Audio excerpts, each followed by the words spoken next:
ही नहीं है। अगर रोजगार नहीं दे सकते, नौकरी नहीं दे सकते, कम से कम उनका फीस ही जो है एप्लीकेशन फीस उसको वापस करना चाहिए। और ये हुकूमत को देखना चाहिए कि जिन नौजवानों को 46% नौजवान डिप्रेशन में है, ड्रग्स में मुब्तला है, हमारे नौजवान परेशान है, बेरोजगार है, उनका जो फीस है कम से कम अगर हम उन्हें नौकरी नहीं दे सकते, सरकार मोनेटाइज नहीं कर सकती है, सरकार कैपिटलिस्ट नहीं बन सकती।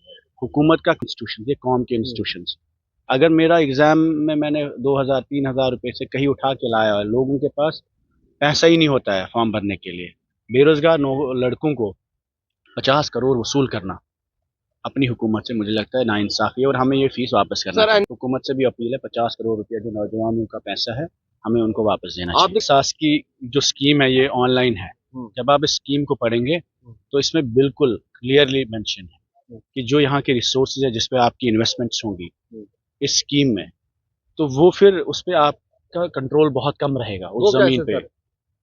इस वक्त हमारे पास कल जो बजट रिलीज हुई है और इस साल की जो बजट है 10% एक्सपेंडिचर है, 12% जो मैंने कल भी डिटेल दी है। अगर हुकूमत के पास अपना पैसा है यूटी कैपेक्स में, ऑलरेडी एग्जिस्टिंग स्कीम्स में है, ये पैसा मार्केट से उठाया हुआ है, ये भारत सरकार का भी नहीं है, इसमें मिक्सड पैसा है।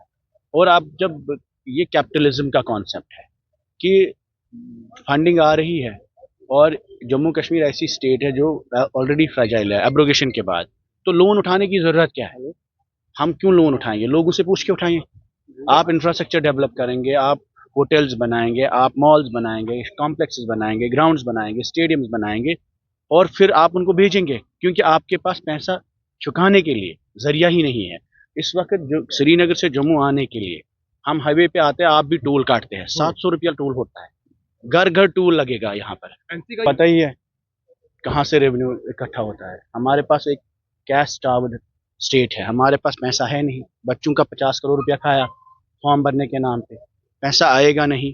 टूरिज्म में इन्वेस्ट कर रहे हैं, हालात खराब हो गए तो, टूरिज्म बैठ गया तो किसी को कोई गारंटी नहीं है। और ये नीलामी होगी इन इंस्टीट्यूशंस की, जैसे एयर इंडिया में, जैसे जियो ने मुफ्त में सिम दिए, सास की वही है कि आप मुफ्त में ले रहे हैं लेकिन ये लोन है। कर्जा क्यों उठाएंगे? जम्मू कश्मीर की नौजवान पीढ़ी को कर्जा उठाने की जरूरत नहीं है। जो अपना पैसा है यूटी कैपेक्स में इनके पास 90% इस वक्त करीब 1 लाख करोड़, कल हमने हिसाब दिया इनको, अनस्पेंट है, वो खर्च करिए पहले।